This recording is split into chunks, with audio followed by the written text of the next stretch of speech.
සියලුදෙනා සාදරයෙන් පිළිගන්නවා චාරිකාව එපිසෝඩ් එකට. ඉතින් මිත්‍රවරුනි, මූදු රජාගේ සැඟවුණු මහා නිදානේ සොයන ගවේෂණයේ 3 වෙනි දවසත් එක්කයි අද ඔයාලා එකතු වෙලා ඉන්නේ. අද කොටසට යන්න කලින් කොටස ගැන පුංචි මතක ආවර්ජනයක් කරලා ඉන්න. මේකදී අපේ කණ්ඩායම සාර්ථක ලෙස රිවර්ස් මවුන්ටන් එක පසු කරනවා. නමුත් ඒ කෙළවරදී උන්ට සිද්ධ වෙනව නොසිතූ විදියට විශාල තල්මයික්ගේ ගොදුරක් බවට පත් වෙන්න. කොහොම හරි ඉතින් මේ කොටස අවසානයේදී අපේ ලුෆි තමන්ගේ කණ්ඩායම බේර ගන්නවා. එහෙනම් මිත්‍රවරුනි, එතෙන් පටන් ඉදිරියට මොකද වෙන්නේ කියලා අද බලමු චාරිකාව එපිසෝඩ් තුලින්. අද කොටස පටන් ගන්නකොට සෝරෝ ඉතාම විශේෂ පුහුණුවීම් කටයුත්තකයි ඉන්නේ. පළවෙනි සීසන් එක බලපු කට්ටියට ශ්‍රේෂ්ඨ මීයොක්ව අමතක වෙන්න විදියක් නැහැ. මොකද ඔහු තමයි ලෝකයේ දැනට ඉන්න දක්ෂතම කඩු ශිල්පියා. මීයොක් එක්ක සෝරෝ කරපු සටනෙන් සෝරෝ පරාජයටපත් වුණා. ඉතින් සෝරෝට දැන් ඕනි කරලා තියෙන්නේ කවදාමාරි දවසක මීයොක්ව පරාජයටපත් කරලා ලෝකයේ ඉන්න දක්ෂතම කඩු ශිල්පියා බවට පත් වෙන්නයි. හැමදාම වගේ තාමත් දුර්වලයි. ඉතින් මෙතනදී සෝරෝ මීයොක් එක්ක මානසික සම්බන්ධ වෙලා තමයි ওই විදියට සටන් කරන්නේ. පොඩි ගෙම්බෙකුට ග්‍රෑන්ඩ් ලයින් එකේ වතුර ඔරොත්තු දෙන්නේ නැහැ. මරි මේලා සෝරෝගේ දැහන විදිමින් මාළුවෙක් අහුණා කියලා උසොප් කෑ ගහනවා. ලොකු මාළුවෙක් අහුණා කියලා මහ ලොකුට කෑ ගැහුවත් මිත්‍රවරුනි, එන පුංචි එකෙක් තමයි අහුවෙලා තියෙන්නේ. සැන්ජි ඉතින් සුපුරුදු පරිදි තමන්ගේ කණ්ඩායමට ආහාර පිළියෙල කරනවා. ග්‍රෑන්ඩ් ලයින් එකේ මූද කියන්නේ මිත්‍රවරුනි, හිතා ගන්නවත් බැරි විදියට කාලගුණය වෙනස් වෙන ස්ථානයකුයි. ඔන්න ඔය බලන්න, එක පාටම විශාල කුණාටුවක් එනවා. ටික වෙලාවකින් මෙන්න එකේ පාර විශාල හිම කුණාටුවක් බවට පත් වෙලා ඉතින් කට්ටියම යනවා හිමේ සෙල්ලම් කරන්න. මිස්ටර් 9 මෙතනදී උත්සාහ කරනවා සෝරෝව රවට්ටලා දුවන්ත සටනකට තමන්ගේ මේ මාංචු ගලව ගන්න. ඒත් ඉතින් ඒ සෙල්ලම් සෝරෝත් එක්ක හරියන්නේ නැහැ. මේ අතරවාරයේ අපි ලුෆි වෙන්ස්ඩේත් එක්ක බර මාධ්‍ය සාකච්ඡාවක. කොහොම හරි මේ සාකච්ඡාව අවසානයේදී ලුෆි වෙන්ස්ඩේව නිදහස් කරන්න තීරණය කරනවා. මොකද ඒ ඉස්සෙල්ලා තමන්ගේ කණ්ඩායමට උදව් කරානේ. කොහොම හරි ලුෆි වෙන්ස්ඩේවත් නිදහස් කරගෙන එනවා දැක්කාම කණ්ඩායම අනිත් කට්ටිය උතරම කලබල වෙනවා. මේ වෙලාවේ තමයි වෙන්ස්ඩේ කට්ටියටම පෙන්වන්නේ අර ඈත පේන දූපත. ඉතින් මේක තමයි මිත්‍රෝනි මෙයාලට ග්‍රෑන්ඩ් ලයින් එකේදී පළවෙනියට මුණ ගැහෙන දූපත වෙන්නේ. මේ දූපත නිර්මාණය වෙලා තියෙන්නේ විශාල පතොක් ගස් වලින්. කට්ටිය මේකට අවධානය යොමු කරගෙන ඉන්න අවස්ථාවේ වෙන්ස්ඩේ 9වත් එක් කරගෙන නැවෙන් පයින්න වගේ හදන්නේ. ගමනට ස්තුතියි කියලා දෙන්නත් එක්කලා වතුරට පයින්නවා. කොහොම හරි ඉතින් ওই විදියට දැන් අපේ කණ්ඩායම මේ පතොක් දූපත වෙතට යාත්‍රා කරනවා. දූපතට ඇතුල් වෙලා නගරයටත් ආවම නගරේ හැම මිනිහෙක්ම දැන් මෙයාලා දිහා හරි අමුතු විදියටයි බලාගෙන ඉන්නේ. ටික වෙලාවක් යද්දි මේ ආගන්තුකයන්ව දැකලා මිනිස්සු සතුටින් හුරේ දාන්න පටන් ගන්නවා. මේ සිද්ධ වෙන දේවල් දැකලා නාමි කියනවා මේක නම් අනිවාර්යෙන්ම හරි අමුතුයි කියලා. තව ටිකක් ඉදිරියට එනකොට කට්ටියට මේ නගරේ නගරාධිපතිය මුණ ගැහෙනවා. මෙයාගේ නම තමයි ඉගරම්. ලුෆි ඇතුළු කට්ටිය මුහුදු මංකොල්ලකාරයෝ කියලා දැනගත්තාම මෙන්න ලුෆි ඉගරම්ව බදා ගන්නවා. ඉගරම් කියන විදියට මේ නගරේ ඉන්න මිනිස්සු මුහුදු කොල්ලකාරයින්ට හරි කැමතිලු. ඉතින් අපේ කණ්ඩායමේ කට්ටියව සාදරයෙන් නගරයට පිළිගත් ඉගරම් මවුන්ට දැන් ආගන්තුක සත්කාර ලබා දෙන්නයි හදන්නේ. ලොග් පෝස්ට් එකේ චුම්බක ක්ෂේත්‍රයේ මේ වෙනකොට දිගින් දිගටම මේ පතොක් නගරයටයි යොමු වෙලා තියෙන්නේ. ඉගරම් කියන විදියට පහවදා උදේ වෙනකොට තමයි ශ්‍රේෂ්ඨයන් ආය මාරු වෙන්නේ. ඉතින් එතකන් කට්ටියට අද මේ දූපතේ නතර වෙන්න සිද්ධ වෙනවා. කණ්ඩායි බොණ්ඩයි ටික ඔක්කොම නිකන් හම්බෙනවා කිව්වම ඉතින් ලුෆීට වෙන මොනවාද? ඉතින් නගරේ නැව මිනිහෙක්ම වගේ අපේ කණ්ඩායම පිළිගන්න ලොකු උත්සවයක් මේ විදිහට ආරම්භ කරනවා. උසොප් ඔය කට්ටියම වට කරගෙන ගල් පැලන බොරු ටිකක් කියන ගමන් තමයි ඉන්නේ. ඉතින් මේ විදිහට අපේ කණ්ඩායම හරි අපූර්ව කාලයක් මේ විදිහට නගරය තුල ගත කරනවා. මේ අතරවාරයේ වෙනකොට අර මිනි මරුවන් දෙන්නත් නගරයට ඇතුල් වෙලා ඉන්නේ. මේ දෙන්නට සිද්ධ වෙනවා පටන් ගත්ත මෙහෙම දැන් කොහොම හරි කරලා ඉවරයක් කරලා දාන්න. එහෙම නැති වුණොත් මිස්ටර් සීරෝගෙන් මේ දෙන්නට හොඳක් සිද්ධ වෙන එකක් නම් නෑ. මොකද මිස්ටර් සීරෝ කියන්නේ පරාජය බාර ගන්න කවදාවත් සූදානම් කෙනෙක් නෙවෙයි. ලුෆි කෑම කනවා පිස්සෙක් වගේ. හරියට නිකන් අර ජිම් පප්පා වැඩ 12 කෑම කනවා වගේ. නාමි මේ අතරවාරයේ ශිෂ්ට කෙනෙක් එක්ක පොඩි බීමත් තරංගයක. නාමිත් එක්ක නම් ඉතින් බීලා දිනන්න හම්බෙන්නේ නෑ. ඌසොප් කට්ටියම වට කරගෙන තමන්ගේ ඩාට් සෙල්ලම් හැකියාව පෙන්නනවා. සැන්ජිත් නම් දැන් හොඳ කාලේ උදා වීගෙනද කොයිතෝ එන්නේ. මේ කෙල්ලට සැන්ජි ගැන හිත ගිහිල්ලා වගේ. ඩයල් එකටත් මොකෝ ඉතින් සැන්ජි දැන් ඔක්කොම වැඩ කෑලි ටික තදා එන සෙල්ලමක් පෙන්නනවා. සිස්ටර්ට වෙරිය ඇදිලා බීම පත බෑනකම්ම දෙන්න බීලා. ඒත් බලන්නකො නාමි කෙලින් කටින් ඉන්න හැටි. මේ සිද්ධියෙන් පස්සේ නාමි යනවා නගරේ ටිකක් සෝදිසි කරලා බලන්න. සෝරෝ තාමත් කල්පනා කරන්නේ ඔය තමන්ට මීහොක්ගේ ලෙවල් එකට එන්න තව කොච්චර කාලයක් ගත වේද කියන එක ගැනයි. මේ වෙලාවේ ලුෆි ඒ දෙයට මෙහෙම දෙයක් කියනවා. ඒක තමයි මේ ගමනේ හේතුව. ඔයා ගොඩක් අමාරු ඔයත් එක්ක සටන් කරાવી. ඔයා ආපහු ඔයාව හම්බ වෙන වෙලාවට ඔයා සූදානම් විදීවි. මේ කතාව කර කර ඉන්නකොට ලුෆිගේ බඩ කෑ ගන්නවා. මං හිතන්නේ මට අතුරුපස ගන්න වෙලාව හරි කියලා ලුෆි මෙතන යනවා. ඔන්න දැන් සැන්ජිට ඒ පාර එක්කෙනෙක් නෙවෙයි ට්වින්ස්ලා දෙන්නෙක්ම ඇවිල්ලා. මේ දෙන්නට බොන්න මොනවාරි හදලා දෙන්න හදනකොට මෙතන සැන්ජිට කියනවා ඔයිට වඩා ගොඩක් හොඳ දේවල් ඉහළ කාමරේ තියෙනවා. ඔයා ඔයාගේ යාළුවවත් එක්ක කරගෙන ඒ පැත්තට පොඩ්ඩක් එනවද? මුන් එනකොට නම් මට එච්චර දිරවන්නේ නැහැ.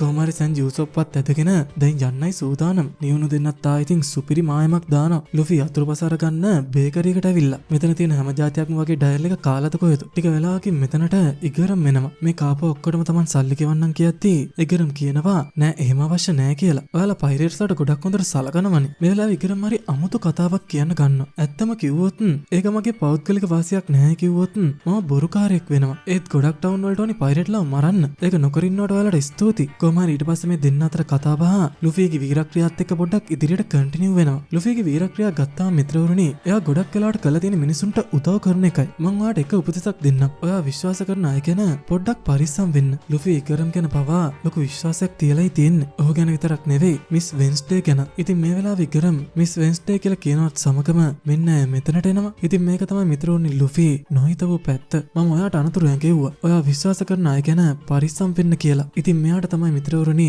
මිස්ටර් 8 කියන්නේ. ඔහුට හැකියාව තියෙනවා තමන්ගේ සංගීතයෙන් කෙනෙක්ව වශී කරන්න. ඉතින් මේ සංගීතය ඇහෙනවත් එක්ක ලුෆිව මෝහණය වෙන්න පටන් ගන්නවා. කොහොමරි ටික වෙලාවක් යද්දී ලුෆිට සිහිය නැති වෙලයි ඒක නතර වෙන්නේ. බලාගෙන යද්දි මේ දෙන්න හොඳට එකිනෙකා වඳුරනවනේ.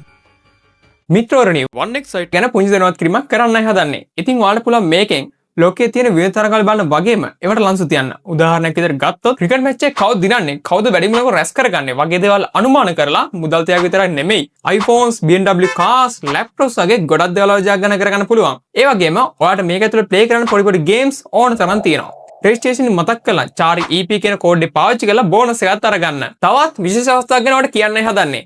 චාරි EP කියන කෝඩ් එක පාවිච්චි කරලා අලුතෙන් රෙජිස්ට්‍රේෂන් 5 දෙනෙකුට රුපියල් 1000 ගානේ ෆ්‍රෙෂ් ඩිපොසිට් 5ක් අපි ගන්න ලබා දෙනවා. වැඩි විස්තර දැනගන්න පල්ලෙහා තියෙන WhatsApp channel වල ඉන්න. මේකට වට සල්ලි දාන්න වගේම සල්ලි ගන්නත් හරිම ලේසි. iPay, UPay, සම්පත් විශ්ව, bank transfer එකල් හරි. ඔයාලට මේකට සල්ලි දාන්න වගේම ඔයා දිනන සල්ලි වල බොහොම පහසුවෙන් අරගන්නත් පුළුවන්. කමෙන්ට් එකකින් ගාලා වැඩි විස්තර චෙක් කරලා බලන්න. නාමි නගරෙ දිගේ ඔය විදිහට ඇවිදමින් යද්දී ඇයට හරි ආඹු සිදුවීමක් මුණ ගැහෙනවා. කමරේ මනුස්සයා මෙතනින් ගියාට පස්සේ නාමි හෙමින් සීරුවේ ලං වෙලා මේ මොකක්ද කියලා බලලා තමයි දකින්නේ මේ මරණ මුහුදු කොල්ලකාරයෝ දෙන්නෙක් කියන එක. ඉතින් දැන් තමයි නාමිට තේරෙන්න ගන්නේ මේ නගරේ ඇත්තම තත්ත්වය. ඒත් මටත් නිකමට හිතුණා ඕනටත් වඩා සලකනකොට තමුන් එක දකින්න ඕන එකක් නෙවෙයි. මට දැනගෙන ඉන්න තිබුණා මේ ටවුම ඕනටත් වඩා හොඳයි කියලා. ඔයාලා පයිරේට්ස්ලාට ආස නැහැ. ඔයාලා එයාලව මරනවා. අපි එයාලට කැමති දේ වෙන්න ඉඩ හරිනවා. බීමත් කාමුක තක්කඩින් ඊට පස්සේ අපි එකෙන් ප්‍රයෝජනය ගන්නවා. ඒත් අපි හිතක් පපුවක් නැති අය නෙවෙයි. අපි හැම වෙලේම එයාලට නියම භූමිදානයක් දෙනවා. ඉතින් මිත්‍රවරුනි අර පතොක් වලට එහා පැත්තෙන් තියෙන්නේ විශාල මුහුදු කොල්ලකරුවන්ගේ සෝන් කොතකුයි. කොහොම හරි මේ නාකියා නාමිත් එක්ක ඇප්පෙන්න ඇවිල්ලා තමයි හොඳටම ගුටි ගන්න. මේ අතරවාරේ සෝරෝ හොඳටම වෙරි පිට එළියට ඇවිල්ලා ඉන්නකොට මිනිස්සු දෙන්නෙක් එනවා සෝරෝට පහර දෙන්න. ඉතින් සෝරෝ මෙතන වෙරි වගේ හැසිරලා තියෙන බොරුවට. එයාටත් ඕනි කරලා තිබිලා තියන්නේ මුන්ගේ ඇත්ත තත්ත්වය දැනගන්නයි. කොහොම හරි මෙතන මුන් දෙන්නා කාර්යදර ඉවර වෙනවත් එක්කම නාමි එනවා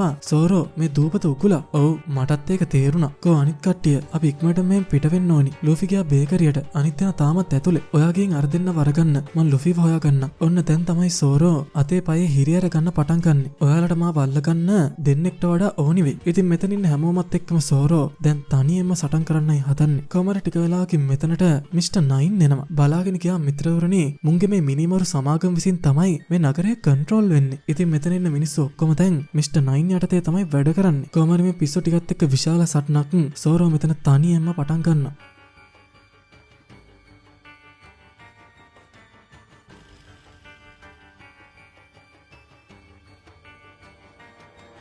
කොහමරින් සෝරෝ මේ විදිහට මුන් ඔක්කොලම ඉවරයක් කරගෙන යද්දී සිස්ටර් කෙනෙක් එනවා සෝරෝගෙන් සමාවිල්ලගෙන බලන් ගියාම මේ ගෑනිත් සිස්ටර් කෙනෙක් නෙවෙයි. ගම්මිරි ස්ප්‍රේ එකක් සෝරෝගේ ඇස් වලට ගහනවත් එක්ක කුරුසයස්සේ අංගන් හිටපු කිනිස්සකින් පහර දෙනවා. සෝරෝට ඉතින් මිත්‍රවරුනි ඇස් පියාගෙන සටන් කළත් පුරුදුයි නැතුවත් පුරුදුයි. මේ ෆයිට් සීන් එක මේ විදිහට දිගටම යද්දී එකපාරටම මතුවෙන මීහොක් සෝරෝට කියනවා මං හිතනවා ඔයා ඔයාගේ ශක්තිය ඉතුරු කරගෙන ඇති කියලා. මිනිස්සු 100කට මගේ ගණන් වලට අනුව ඔයා බලාගත්තේ තාම 40ක් විතරයි. ඔයා ඔයාගේ කඩු භාවිත කරන විදිහ ඉගෙන ගත්තේ නැත්නම් කවදාවත් මාවවත් යොරුවත් පහු කරගන්න බැරි වෙයි. ඉතින් මේලා සෝරෝ තමන්ගේ ඉතිරි අසිපත් එක අතට අරගන්නවා. මිනිස්සු ටිකක් ඔය විදිහට සෝරෝගාර ටිකෙන් ටික ලං වෙනවත් සමග මේස ප්‍රහාරයක් තමයි උන්ට එල්ල වෙන්නේ. ඔන්න දැන් සෝරෝ ගණන් කරන්න පටන් අරගෙන 44යි.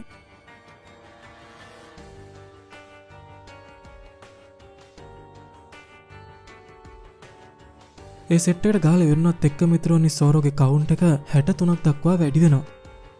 අපි දැන් යම් පොඩ්ඩක් මිස්ටර් 8 සහ වෙන්ස්ඩේ ඉන්න දිහාවට. ඔයාලට තිබ්බ මේ තොරතුරත් අරගෙන ඉක්මනට මාගේ තාත්තා ගාවට යන්න. අපි දෙන්න මේ වැඩේ පටන් ගත්ත එකට. ඒක නිසා ඉවර කරන්නෙත් එකට. මේ කොල්ලකාරයෝ කාව නැවක් තියෙනවා. මිස්ටර් 9 මෙයාලව කාර්යබහුල කරද්දී අපි දෙන්නට පුළුවන් වෙයි ඒකත් අරන් යන්න. මෙන්න නැවාරන් යනවා කියද්දිම ලුෆීට සිහිය එනවා. මං හිතුවේ තමුල්ලා දෙන්නම හොඳයි කියලා. ඒත් දැන් ඔය දෙන්නම කුමන්ත්‍රණ ගන්නවා. ඒත් මං ඉඩ දෙන්නේ කාටවත් අපේ නැවාරන් යන්න. කොහමරි මෙලයි දැන් මේ දෙන්න ලුෆී එක්ක සටන් කරනවා වෙනුවට ලුෆීගෙන් බේරලා පැන ගන්නයි හදන්නේ. එළියට ආවිලා වීල්ලක් වගේ වාහනයකට නැගලා ඒකත් ස්ටාර්ට් කරගෙන යන්න පටන් ගන්නවා. ලුෆීත් එහෙම ලේසියෙන් මේ දෙන්නට පැන ගන්න ඉඩ දෙන්නේ නැහැ. කවුරු හරි ඇවිල්ලා ඔයාගේ ඔටුන්න ගලවන්න වෙයි වගේ. මං හිතනවා ඒ කවුරු හරි කිව්වේ මටමයි කියලා. මේ මෝඩේ අක්කු එන එක නම් ඉවර වෙන පාටක් නෑ වගේ. කොහමරි මුන් ඉවරයක් කරගෙන මිස්ටර් 9 ගාවට සෝරෝ ටික ටික ලං වෙද්දී ඔන්න දැන් නියම සටනක් සෝරෝට සෙට් වෙනවා. මෙච්චර වෙලා තිබ්බේවා ඉතින් එන බෝරින්නේ. කොහමරි මේ යෝධ මිනිස්සයාගේ මිටි ප්‍රහාරයන් එක්ක සෝරෝගේ කඩුවකුත් ඔය විදිහට හිර වෙනවා. කොහමරි මේ යෝධ මිනිස්සයත් එක්ක මේ විදිහට දිගින් දිගටම සටන් කරගෙන යද්දී ඌ එල්ල කරපු පාපාරකින් සෝරෝව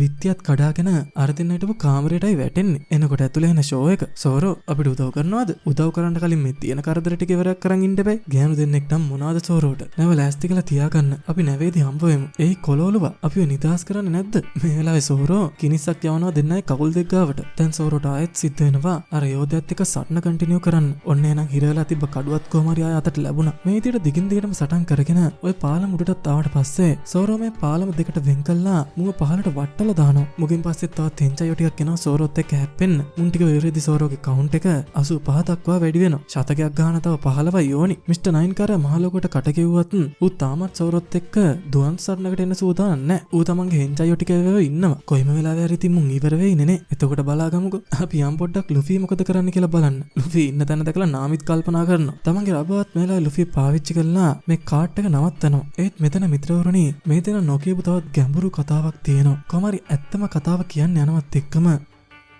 මිස්ටර් 5 සහ මිස් වැලන්ටයින් මෙතනට එනවා. ඔය දෙන්න වෙවි මිස්ටර් සීරෝ නම් අපිට මෙතනට උදව් අවශ්‍ය වෙන්නේ නැහැ. අනේ පොඩි කෙල්ලේ මිස්ටර් සීරෝ තමයි අපිව මෙතනට එව්වේ. ඒත් අපි ආවේ උදව්වකට නම් නෙවෙයි. ඔයාලා හිතුවේ නැත්ද?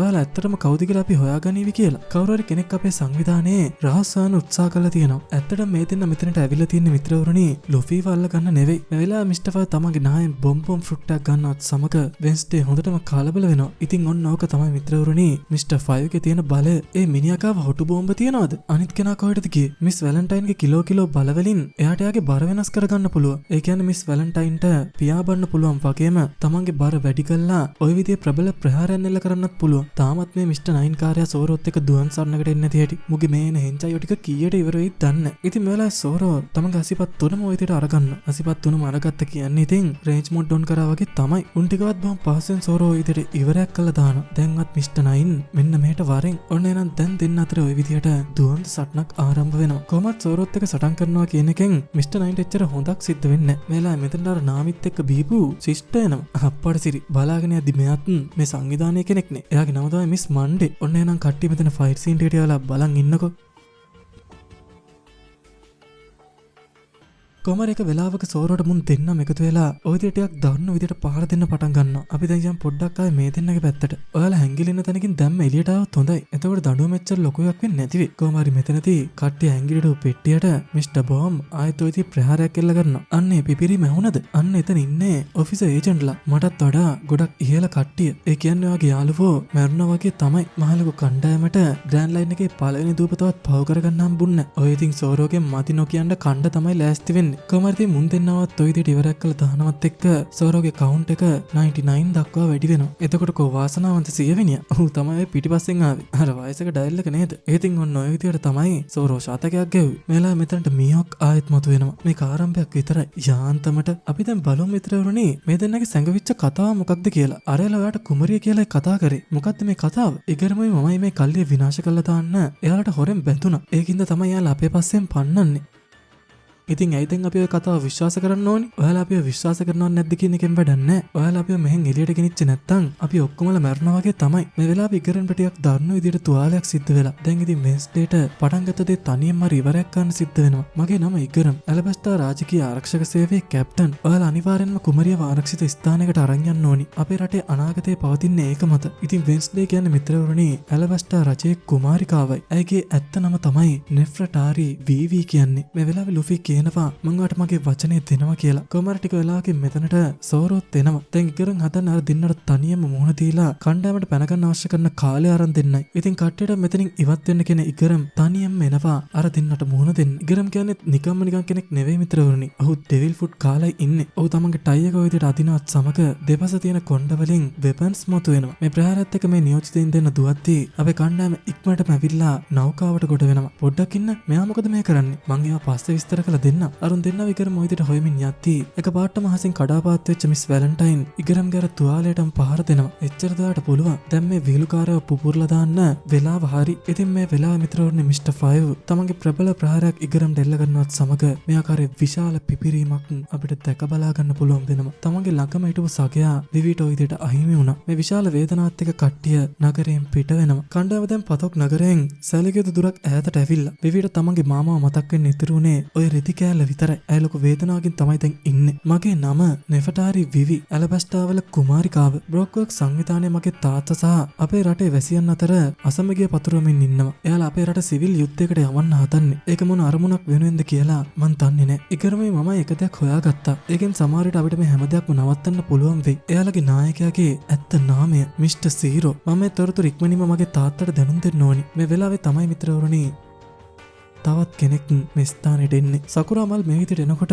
ඔයාලට කාවද මතක් වෙන්නේ? මේක දකිනකොට විවි හොඳටම බය වෙනවා. ඔයාලට ඇත්තටම හොඳ නැවක් නේ තියෙන්නේ. ඉතින් මේ හමුවීමත් එක්ක මං කතාව අදට නවත්තනවා. ඉතින් මිත්‍රවරුනි ඔන්න ඔය විදිහට තමයි ග්‍රෑන්ඩ් ලයින් එකට ඇතුල් වෙච්ච අපේ කණ්ඩායමට හමු වෙච්ච පළවෙනි දූපතේදී මේ වගේ විශාල කරදරයකට මුහුණ දෙන්න සිද්ධ වුණේ. පළවෙනි දූපත ඔහමනම් ඉස්සරහට යද්දි තව කොහොම වෙයිද? ඒ දේවල් දැනගන්න ඕන නම් මතකතුව channel එක subscribe කරලා තියාගන්න. ඔයාලගේ ආදරණීය සිනමා නැවතුම් පොළ අපි subscribers ලක්ෂයේ සීමාවට ඉක්මනටම අරන් එහෙනම් මිත්‍රවරුනි ඒගාව ගවේෂණයෙන් හමුවෙන බලාපොරොත්තුවෙන් මං අදට සමුගන්නවා. සියලු දෙනාටම ජය වේවා.